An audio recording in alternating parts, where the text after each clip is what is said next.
ESPN 94.1 FM and AM 930 present The Drive. Brought to you by Huntington Federal Savings Bank. Local then, local now. Member FDIC. It is Thursday, December 2nd. Your drive begins now on ESPN 94.1 and AM 930. I'm your host, Paul Swann. You can be a part of the program by calling the White Claw phone lines at 877-420-TALK. That's 877-420-8255. White Claw Hard Seltzer, it is made pure. Our text line is open as well, 304-523-2275. That is 304-523-2275. We'll get your text. We've got a lot to talk about. Thundering Herd yesterday going down by 9 at half to Akron. It was 49-40. Herd battles back. Thundering Herd even had leads at many junctures of this game. However, unfortunately, it just doesn't go Marshall's way at the end. And I don't blame this sequence. We're going to hear from Dan D'Antoni a little bit later on about what happened. But this is not the sequence that caused Marshall to lose. There were so many things. It was cumulative. But Andy Taylor, he fouls out of the game. He reaches in, and he fouls Akron's Enrique Freeman about under 4 seconds to go.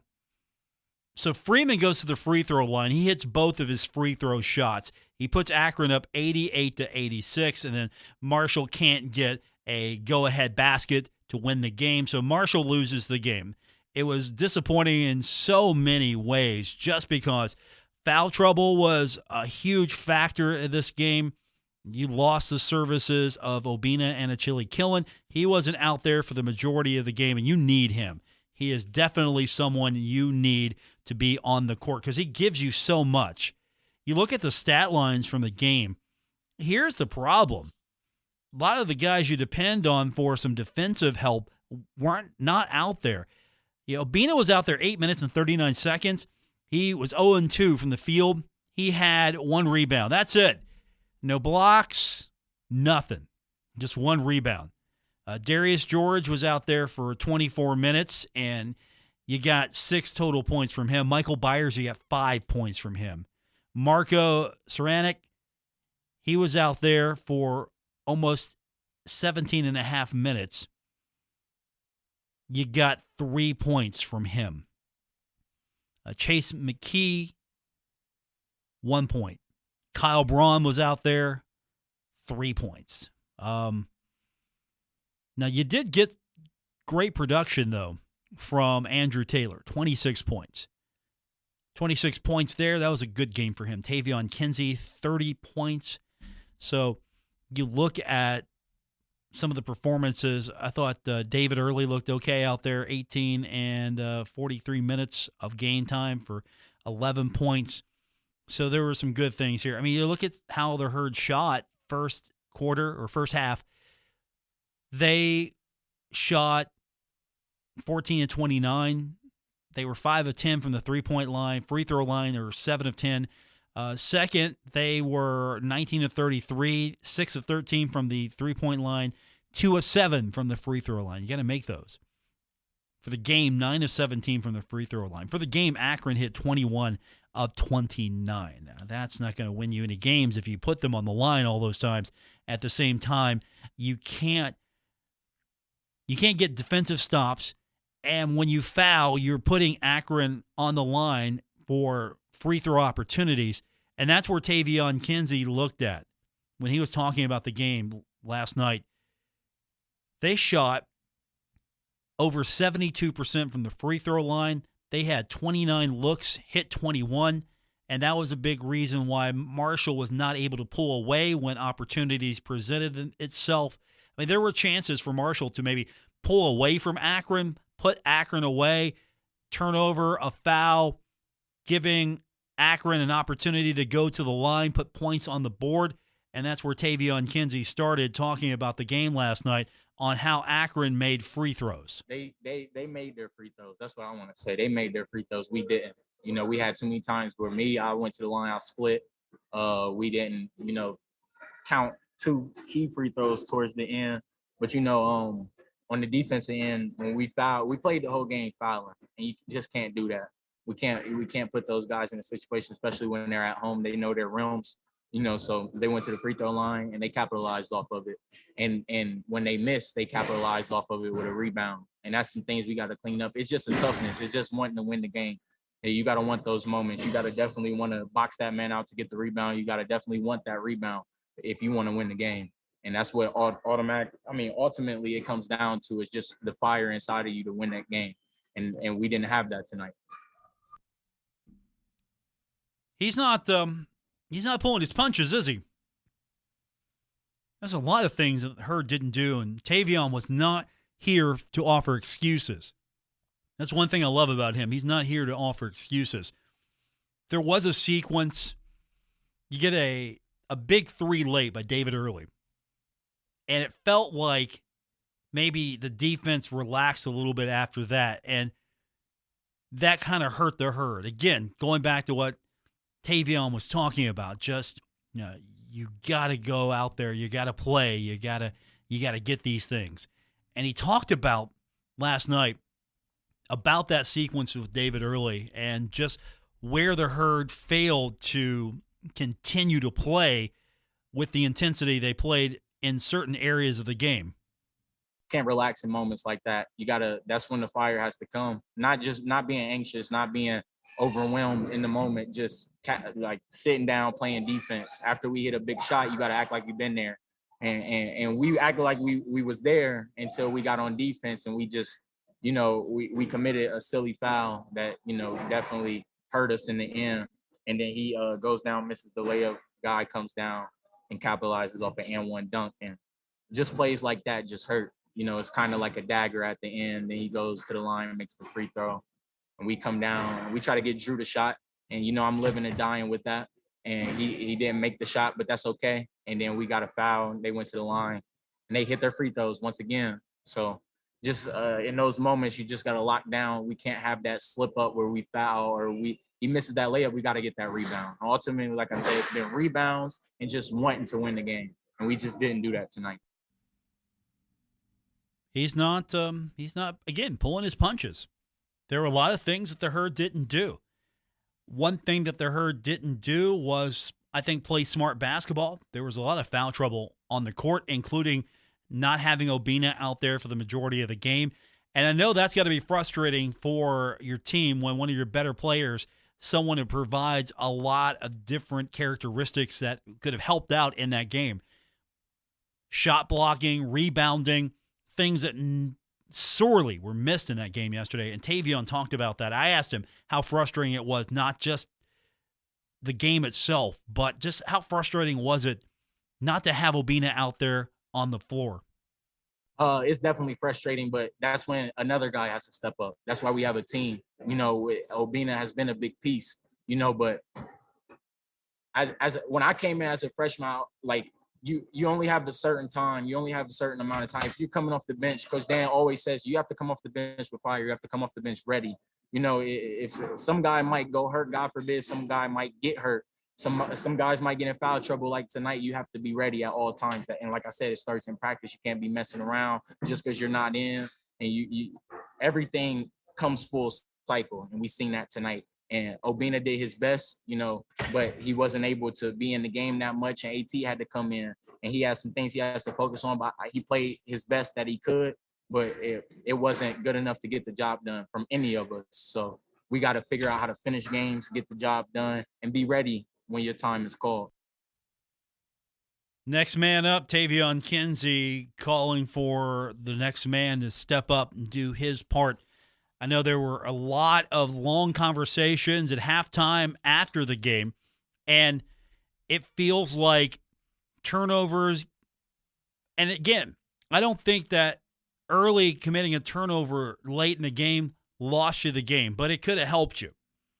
I don't think that Andrew committing that foul lost you the game. It was just the final sequence for the Herd. Akron goes up. Marshall can't answer with moments on the clock. Those weren't individual reasons why Marshall lost. It's part of the collective reason why.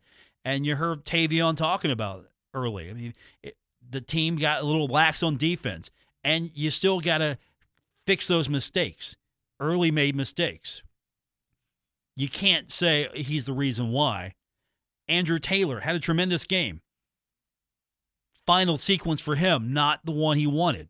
You can't say he's the reason why you lost the game. And so, to Dan's credit, I know he's frustrated. I know Tavion's frustrated. To everyone's credit, though, no bus throwing. Weren't throwing anyone under the bus. Dan had his guys back, but at the same time, he did point out his displeasure. We're going to hear from Dan a little bit later on. We'll get your phone calls in. You can join the program on the White Claw phone lines at 877-420-TALK. That's 877-420-8255. Our phone lines this hour brought to you by White Claw Hard Seltzer. It is made pure. Text line is open as well, 304-523-2275. That's 304-523-2275. We'll hear from Dan D'Antoni, hear his thoughts on the loss later on. We've got a lot of Marshall news to tell you about today, some congratulations as well. So all of that's coming up, and your phone calls and texts when we continue with today's edition of The Drive on ESPN 94.1 and AM 930.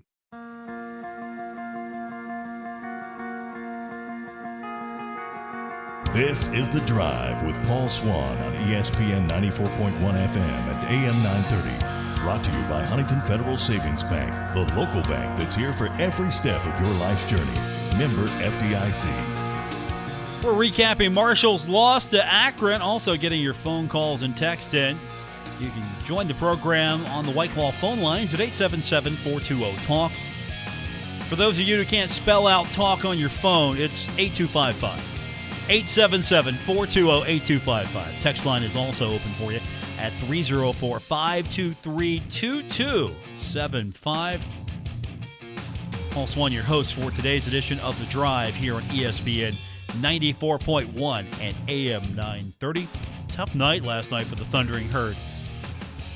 You know, if Marshall would have been able to win that one, you could take all the mistakes, you could take all of the things that didn't go well, and you could feel a lot better about yourself just because, okay, we had all this not go right and still won the game. Think of what kind of team we would be if we could actually put it all together and make things go right. I mean, that would have been more of the attitude here. Instead, you're kind of looking at yourself like this is a game you had. You could have won this game. I mean, even going by 9, down by 9 in the first half, you come back and you battle. You only lose by 2. I mean, that's the difference here. Down by 9 at half, lose by 2. And so the Thundering Herd, unfortunately, has got to take the L.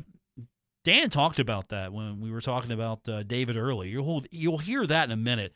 But I asked Dan last night, I was asking a little bit more specifically towards just not having Obina out there, how frustrating it was. And Dan was like, yeah, I'm not really worried about just like one player out there. I mean, his frustration was a little higher than just having Obina in foul trouble. I was frustrated that we came out soft. And I've got to find a way to make sure that, making good plays does not qualify playing good. What qualifies playing good is you played as hard as you can play and made good plays. And smart. You got to be smart. Right now, we're not exhibiting those. We'll make good plays and things like that look good, but we're not winning games that you have to do, and that is by playing hard and smart. We had 3 or 4 opportunities this game to win this game. It's a team that took Ohio State and really had them beat. Between coming out, not ready to play, and then not making big plays down the stretch, we've got, and that's twice. We did that against Campbell.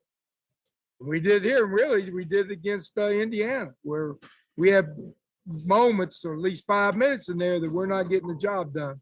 We've got to try to eliminate that to be a good team. Not getting the job done. Felt that the team came out very soft. So, yeah, he was frustrated yesterday. And one of the questions I was asked of him, I thought it was a good question, is, everything wasn't going right for the Herd. I mean, everything, it felt like, just wasn't working. And was it more of what Marshall was doing to itself? I mean, what was Akron doing? Dan kind of illustrated what was happening last night as far as the problems concerned and what Akron was really doing to the Herd. No, it's what they did and what we didn't. My point being is you can't do that. You can't get out fault for the ball. You got to give them credit, but at the same time, you can't let that happen. So, we missed 2 1-on-1s right at the end.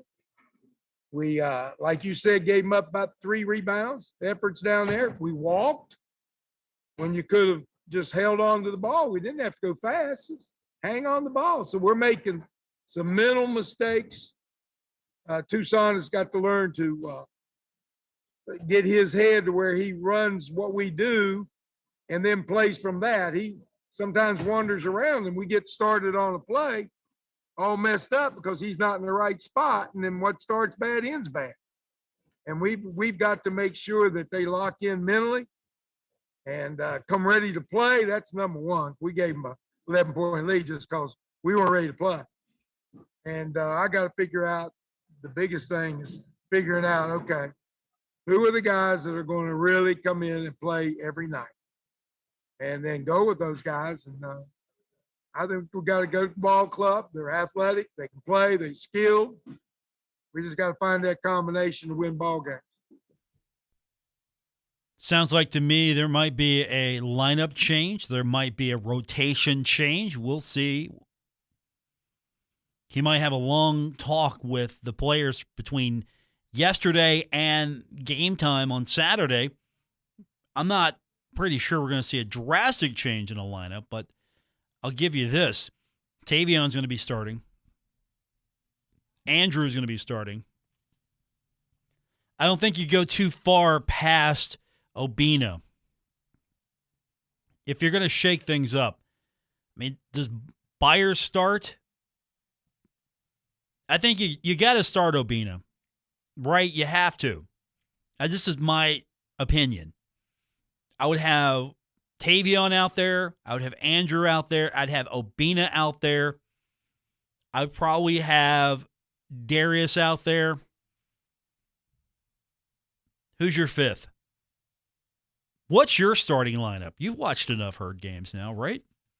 You think you've got a pretty good idea of what this team looks like. If you're a fan of this show, that means you're watching a lot of Herd basketball. What's your lineup? 304-523-2275 on the text line. 304-523-2275. What's your starting five? What's the lineup look like if you were starting these players? And speaking of turnovers and speaking of walking the ball and doing things, there was a late turnover, David Early. And we've kind of talked about that. And Dan, just to illustrate a point, talked about what that late turnover did for the Thundering Herd, or did to benefit Akron more than it did to help his team. Now, I'm doing this without a film, but I think I'm right. David hits a 3, right? We go down and hold him. We get the ball. David gets it and walks and gives it back. And then that's when they got the extra point. Is that correct? I think that's right. Well, you know what? He doesn't walk. He just hangs on the ball. Then that's over. Bottom line. You can't make that kind of mistake. And that's not calling David out. I think he played good. And he's showing some good signs. But if you're going to win, you got to play great, especially away from home. And a good team. It's a good team. You can't make that mistake. And, he'll learn from it. But at the same time, while he's learning, we got to take an L. And that's not fun. Never fun to take an L. Never fun. The good news is you got plenty of basketball to play. The good news also is that once you get into conference play, if you can win conference, you can go into the postseason. You win the regular season, hey, you lock yourself in the NIT. If you win the conference tournament, you get that NCAA tournament bid. So you have opportunities here. It's not over by any stretch of the imagination. I mean, there are ways to bounce back from this. And, of course, I think some players are coming along. We've been talking about Andrew Taylor. I thought Andrew played well. He had a great stat line, except the fouling out. Yeah, that kind of hurt. I mean, what was his stat line? 10 of 17, 4 of 7 from the three-point line, 2 of 3 from the free throw line. He had 5 rebounds and he had 5 fouls. Him and Obina, AT have 4, Early have 4, Darius have 4. I mean, foul trouble was a big one. But Andrew had 26 points. He had 4 assists, had a steal. He had a good stat line. And then you have the foul. And you send Freeman to the line, a little under 4 seconds left. And Freeman hits the free throws, puts Akron up 88-86. That's your ball game. Dan talked about that sequence, and again, not throwing anyone under the bus. He had his guys back, but he was also very disappointed. You know, I showed a little bit of disappointment about the foul. But you know what? We lost the game. We came out the way we came out. Can't do that. Like I say, one play is never the deciding factor, even though when you do it at a time you can't recover, it's pretty tough. We can't do that one. But other than that, the missed free throw or something like that, there's a lot of mitigating circumstances that makes you win or lose a game. You can lose a game in the first 5 minutes as easy as you can in the last 5. And we just, you know, people who are big and tall can't play without a rebound. Can't play without them feeling your body if you're big. So we're just, you know, like I said, I've been doing this a long time, and I've seen teams like this that are this close turn into big winners. So we just got to keep pushing forward and see what happens. One other thing from last night with Dan, he was asked a question about the players. What's he wanting from the players? Does he hope or expect? Would he like to see? Does he think the players are going to maybe have a players-only meeting? Because Taevion was pretty matter-of-fact. I'm not saying he was salty, but he definitely didn't pull his punches. He was taking ownership of the situation. And do you think, if it hasn't already been called, you think the players are going to get together, try to figure it out among themselves? Maybe players, I don't know, calling each other out or just having some aggressive love that, look, you got to do this better. You can't do this. You better get on the same page, you know, that kind of stuff. And just getting that impression from Dan, he was asked that question. You know, Dan believes that this is a player-led team. This is the team. It's decided what happens on the court by the players. You know, he'll draw up the plays, he'll scratch it all out. But at the end of the day, this is a player-led team. He's expecting, looking, maybe he thinks all along that they should know they need to take ownership of this team. And here was his thoughts and his response to that question about maybe the players need to get together and have a players-only meeting, or they need to have the they need to assert themselves a little bit better. I've always preached for years, and I tell them here before, this is their team. They have to take control. They understand that this is mostly a player's game. There are parts coaches can play, but the biggest part is done by players. And they have to take ownership of their practice, their getting readiness. Taevion does a super job as a leader. You see it tonight, his will to win. He was tremendous. And his will to win, I could feel it. I don't know about what you felt over the cameras, but here on the court, you could see that he was determined to win. We got to get that in all of them with that same fire and desire, and he will be a big factor in that. That's up to him, and the guys will follow, and I think they will. I really do. I think what we got to do to help for him is to get the right people for him to put that fire into. And, you know, when you start the season, you think you got 12 deep. I've been doing this skiing for a long time, and it always comes down. It'll come down to 7 or 8. You can find 7 or 8 good ones. That's who you're going with. I want to know who your 5 are. Give me your 5. Text lines 304-523-2275. Your 5. My 5, Taevion Kinsey. Andrew Taylor, of course. I'm throwing out Darius George. He's in my 5 right now. Obina is in my 5. I might say David Early's in my 5. I might go Early as he's my 5th choice. If I'm picking sides here, he's my 5th choice, maybe. That's not to say anyone else on this team is not stepping up, but if I got to go with 5, maybe I'm going with Early. Maybe he's my 6th. Yeah. Maybe I keep Gorin out there. I don't know. What's your 5 look like? 304-523-2275. 304-523-2275. More coming up on today's edition of The Drive on ESPN 94.1 and AM 930. This is The Drive with Paul Swann on ESPN 94.1 FM and AM 930. Presented by Huntington Federal Savings Bank. We're taking your phone calls, 877-420-8255. Text line 304-523-2275. It's The Drive on ESPN 94.1 and AM 930.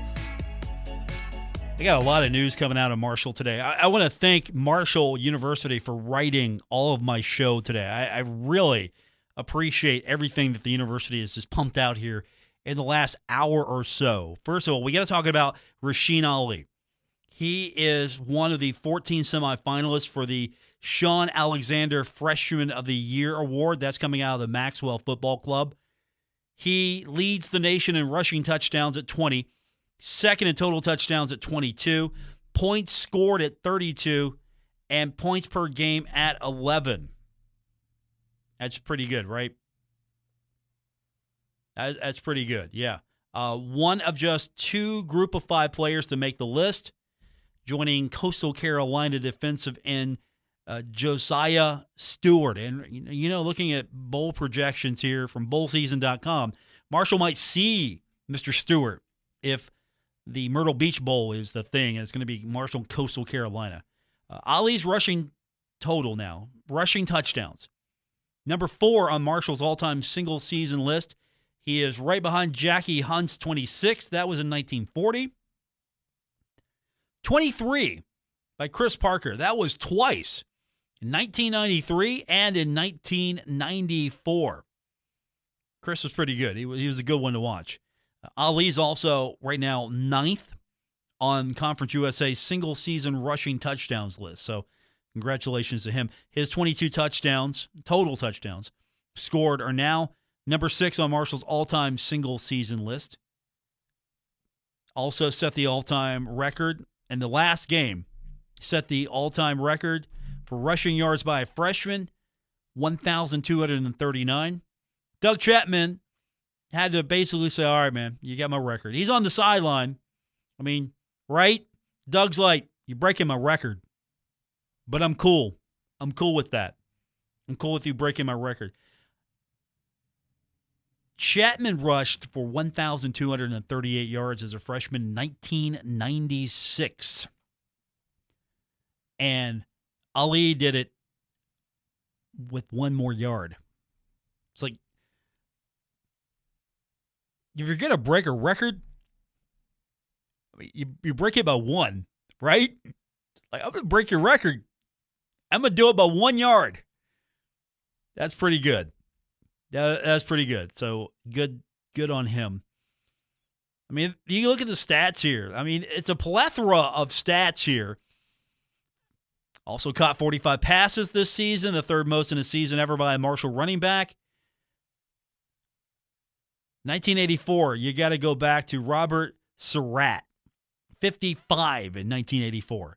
And Ahmad Bradshaw, 56 in 2005. Those are the big 2, and then Ali's got 45. So we're going to find out who wins this thing. The finalists are going to be unveiled December 21st, and then January 10th will be the winner being announced. There'll be a formal presentation at the Maxwell Football Club Awards Gala. So that's going to be on March 18th. So we'll find out the award on January 10th, 2022. Then if Ali wins, there's going to be a nice little little soiree for him, little party. That's pretty good he's on the list. I mean, that says something right there. You should be really proud about that. And then, of course, there's something else that I need to talk to you about. I've known about this for a little while now. And when I found out, I was like very, very happy with the decision. Friend of mine, friend of a lot of people, but I've known her for a few years now, is Sydney Shelton. Yeah, I've known her partially because, of course, I'm connected to WMUL. I'm alum there. I haven't gotten my my plaque yet for being like one of the top alum of all time at WMUL. I'm just saying, I haven't received that honor just yet. I'm waiting. But in all seriousness, yeah, I'm connected to a few people because of my relationship with certain departments at Marshall. And Sydney always was like a go-getter. She was always on top of her game. Smart as can be. She's got great ideas. Energetic, passionate about what she does. And she has been promoted to Director of Marketing for Marshall Athletics. So the Thundering Herd's Assistant AD for Fan Donor Engagement and Communications is Chuck McGill. And I think Chuck made a good decision here. I don't criticize Chuck's decisions. Chuck makes a lot of good decisions. This is probably Chuck's best decision, other than marrying his wife. Hiring Sydney. Sydney is right now someone I think is going to do a lot of great things for the marketing department. And let me tell you, I read those message board posts sometimes where people are complaining in Facebook posts as well. Marshall needs to do something in marketing. Needs to improve marketing. Here you go. Marketing just got improved. Give her some time to get up to where she can talk about the things that she wants to do with the department and ideas that she is going to put forward. But she was on the Herds marketing team, worked in Marshall Sports Information. She was working with the tennis team. She did a lot of things, day-to-day operations. And let me tell you, if you work in Marshall Sports Information, you're doing a lot of different jobs. Marshall isn't blessed with a wealth of money to hire multiple people to do the multiple jobs that are in sports information. And so she was doing everything, knows what she's doing, knows her way around the athletic department. She was also a teaching assistant for Marshall University's communications department. She was a graduate assistant with the Buck Harless Student Athlete Program. She's done a lot of things. She was also a student athlete years ago, volleyball, not with the Herd, but she was a student athlete as well. So she's got a lot of things going on. And, of course, I'm making a big deal of this because this is my friend. I'm just going to be upfront and honest with you. This is my friend I'm talking about, and I think she's going to do amazing things for marketing. I think she's going to be very receptive to what fans would like to see. So if you've got ideas, I'm sure she will definitely pay attention to them. I can't wait to hear what her ideas are. But this is a good hire. And again, I go back to, I hear fans talk about, well, Marshall does a terrible job at marketing. Marshall needs to improve marketing. Well, here you go. Here you go. The department just got an upgrade because you're going to have someone who is young but seasoned, also has good ideas, and can bring a lot to the position. So congratulations to my friend who is taking the position officially. We've known for a little while here, but now that the release comes out, we can talk about it more officially. So congratulations to Sydney Shelton, friend of the program, friend of mine, always someone I can talk to, bounce ideas off of, and I think she's going to do a brilliant job for the Thundering Herd and for Marshall University. And, of course, if I see tweets talking about how bad marketing is, I'm going to get all aggro on you, just so you know. If you criticize marketing, I'm going to get all aggro on you because this is my friend we're talking about now. All right, when we continue, we'll, you know what? We're going to talk about graduate success rate. That's a thing we need to talk about when we continue with today's edition of The Drive on ESPN 94.1 and AM 930. This is The Drive with Paul Swann on ESPN 94.1 FM and AM 930. Presented by Huntington Federal Savings Bank. Text line is still open, 304-523-2275. Paul Swann, your host. Texter writes, got to go to Taylor, Kinsey, Marco, George, and Obina. Bring in David early for six-man duties because he has a good shot and can create as well.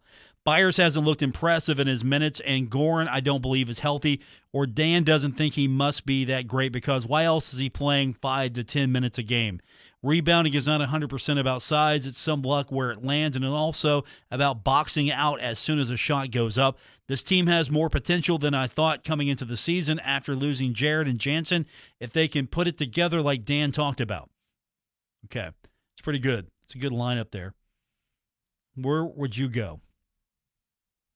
Taylor, Kinsey, Marco, George, Obina. I'm going with early as my 6. Bring him in. I could go with that. I could roll with that. That's my 6. Who's your 7? Now I'm asking questions. Who's your 7? You got a 6? It's David. You got a 7? Who's your 7? All right. Sometimes as fans, as broadcasters, as people who follow Marshall, we forget that the point of Marshall University is not necessarily about winning championships. It's not necessarily about wins and losses.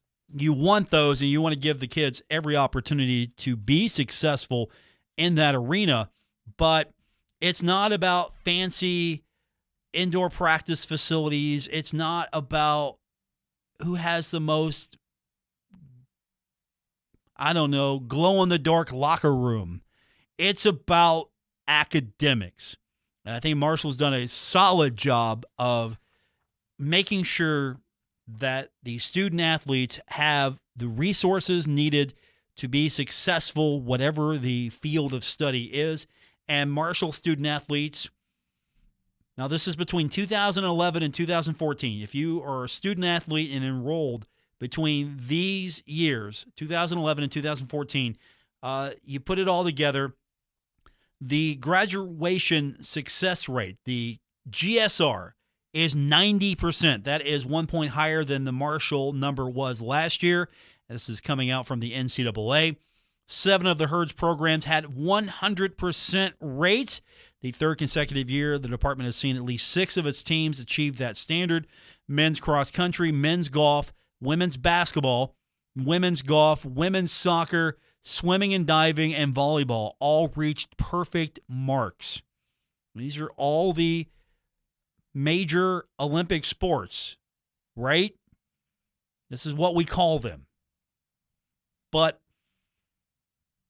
swimming and diving has been owning it. Achieved 100 14 times and was the only Conference USA program to reach a perfect figure in this year's numbers. This is the 8th consecutive year that the department has either maintained or improved upon the previous year's number. Marshall had an 89% GSR, and that was between 2010 and 2013. So 2011, 2014, it got better. And, of course, you're going to see a lot of that carryover. It's just, this is showing that from year to year you're improving. That is huge. And, of course, if you have a low one of these and you're trying to get into a bowl and there's a tiebreaker, you look at this stuff sometimes. So you look at the academic success of a team and of a department for a lot of things. So, the whole point here is, at the end of the day, as much as we want Marshall to win every basketball game, every football game, and everything on the court, if Marshall's winning all these games and not graduating kids, we got a problem. It's always the other way around. You want the academic success to be very high and try to get the performance on the field, on the court, on the platform that they are competing on to try to reach that level as well. So I'm always of the mindset that it's great that the Herd's winning, and you want them to always win. You want the Herd to be successful on the field of play or in the arena of competition, but also this stuff is important. Yeah, I want to see Marshall win every football game. I want Coach Huff to go undefeated. I want Dan D'Antoni to win multiple Conference USA championships. He's got 2 more shots at it, by the way. And get into the NCAA tournament every year, right? I want to see that. I want to see all the teams achieve. But I'd rather be okay with, okay, you know what? They didn't have that good of a year. They tried. They did their very best. They came a little short, but they're killing it in the classroom.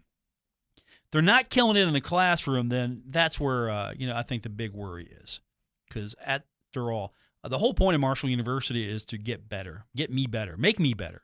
I go to Marshall University to get better. Every day. If I was a student once again, and let me tell you, if I had a second opportunity to go back, I would probably, I'm not saying I'd be a professional student, but, I might take multiple tracks of different things here because, the opportunity is there. I'm also pretty sure that a lot of people want that as well, but maybe sometimes you don't realize just how important that stuff really is. And I think Marshall has been so successful over the course of these multiple years with the programs. When you look at what Marshall student athletes have to work with here, you drive by that beautiful building, right? It's right next to the football stadium. You drive by that beautiful building and you see all the things that are in it. You got the Hall of Fame, you got the sports medicine, you got the indoor facility. What else is in there? Oh, it's that beautiful academic center. Give these student athletes an opportunity to excel on and off the classroom. And, of course, I think the good thing here for Marshall is Marshall's hired a nice collection of coaches that get that, because when talking to a lot of these coaches, they point that stuff out to me as well, and they also make note of it when given the opportunity, and they are really, really aware of what that means to have not just success on the court or whatever your venue is, but also in the classroom. All right. You got to talk about this stuff. Sometimes that gets overlooked. And that's going to do it for this edition of the show. We're going to be back tomorrow. It's Friday. We're going to get you set for the weekend. We'll do it right here on ESPN 94.1 and AM 930. WRBC Huntington, W231BS Huntington, broadcasting from the Oscars Breakfast Burgers and Brew Studios. This is ESPN 94.1 and AM 930.